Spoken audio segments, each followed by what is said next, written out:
Good morning, congregation. Last month, many of us gathered together online on a weeknight to celebrate the autumnal equinox.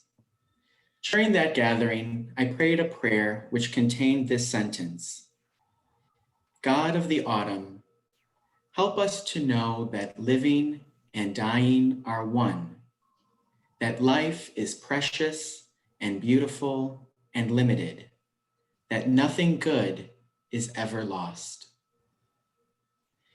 Though this prayer is relevant to the autumn, it speaks to me especially on this occasion of Remembrance Sunday. This year, we are more than aware of our vulnerability to infectious disease and of our own mortality. I'm sure you're already aware that 223,000 people died in our country thus far this year because of the novel coronavirus, 33,000 of whom were residents of our state. Even beyond infectious disease, we're aware of a rise in gun violence and mortality in our city, with experts predicting 400 deceased by the end of this year. The truth is that living and dying are indeed one, as the prayer said, not two entities in opposition to one another, but part of a complementary continuum which all must reckon with. As the psalmist reminds us, as for mortals, their days are like grass.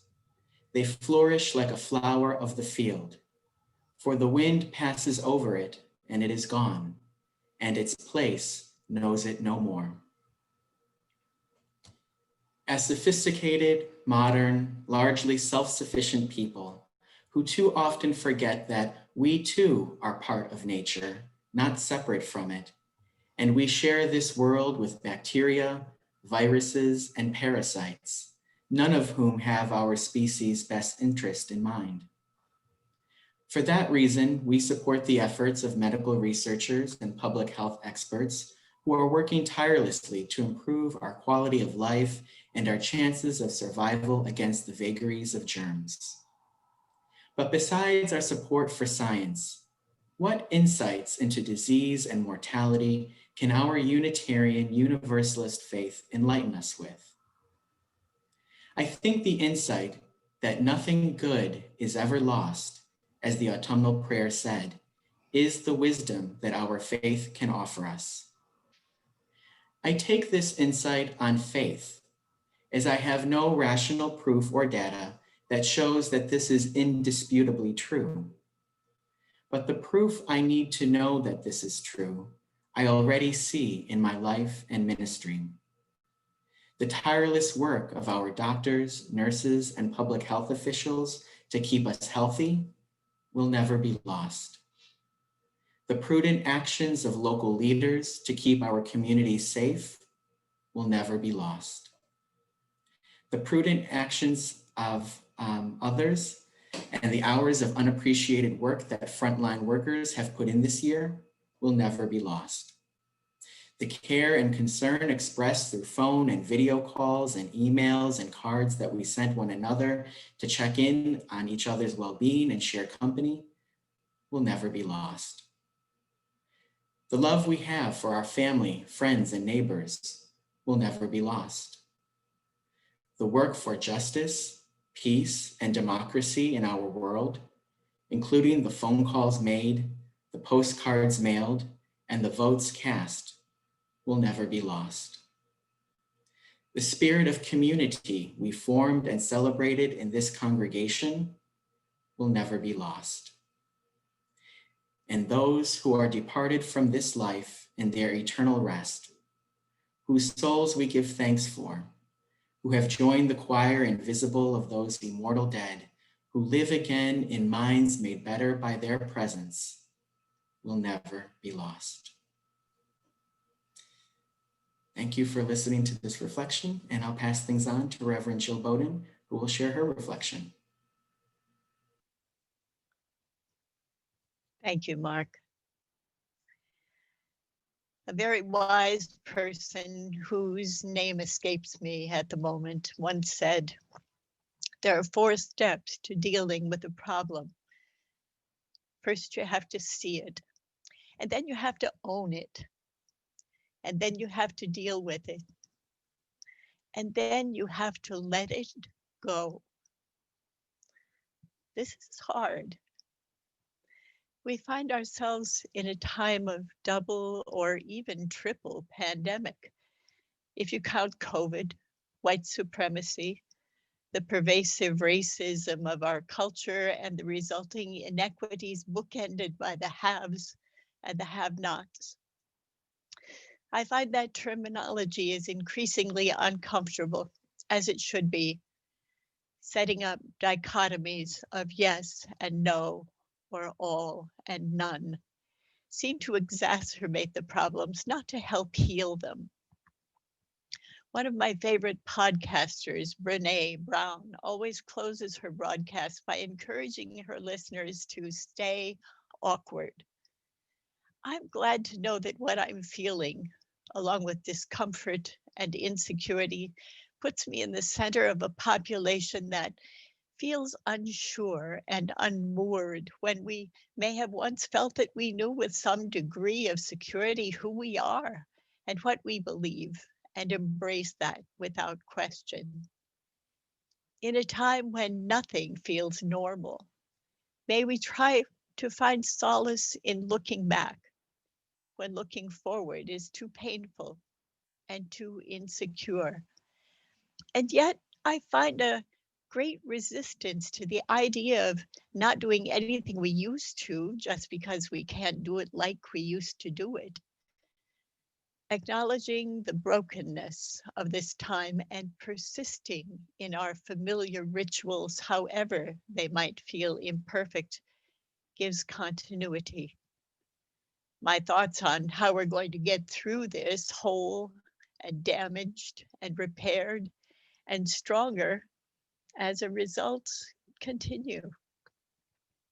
There is a Japanese process of mending broken pottery with gold so that the mended vessel, however humble its beginnings as a mere clay pot, is more beautiful and more valuable and still retains its usefulness as a result.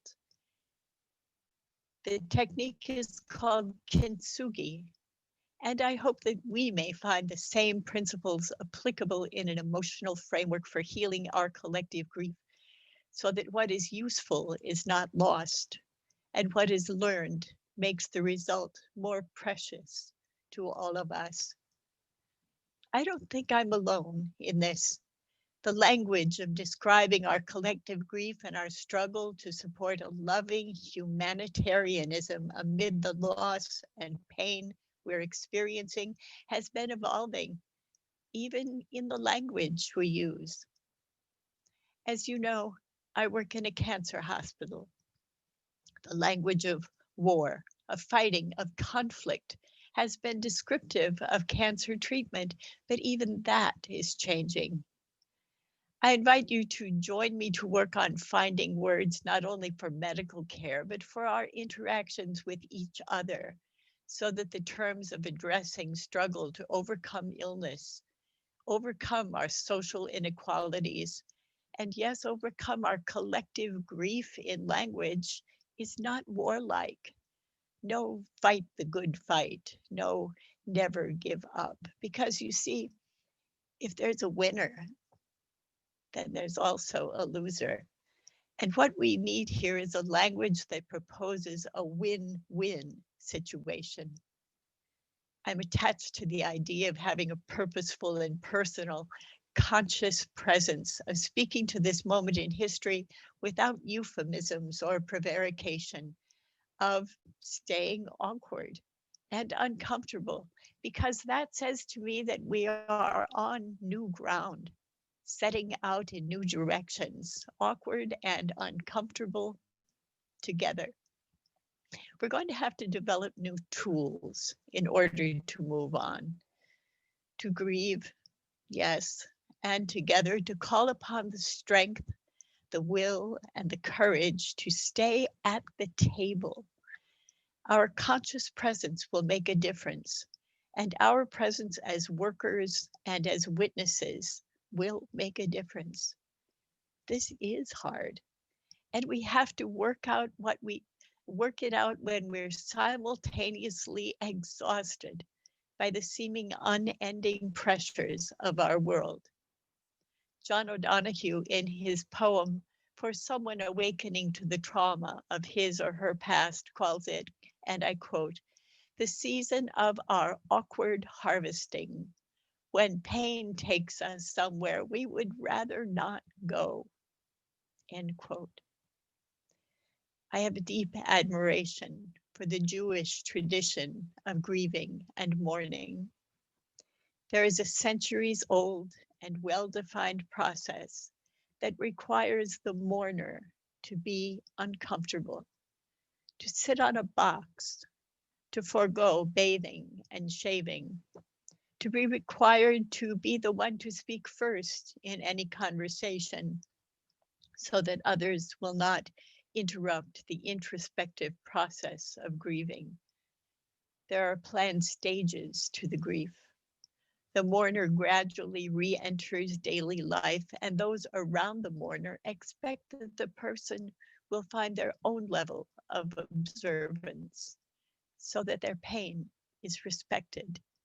The loss is visible as a part of the community's daily life, and the person can heal within the boundaries of their faith. May we all learn from this, and may it bring us to living into and out of our collective grieving with respect and with equity. Blessed be, and amen.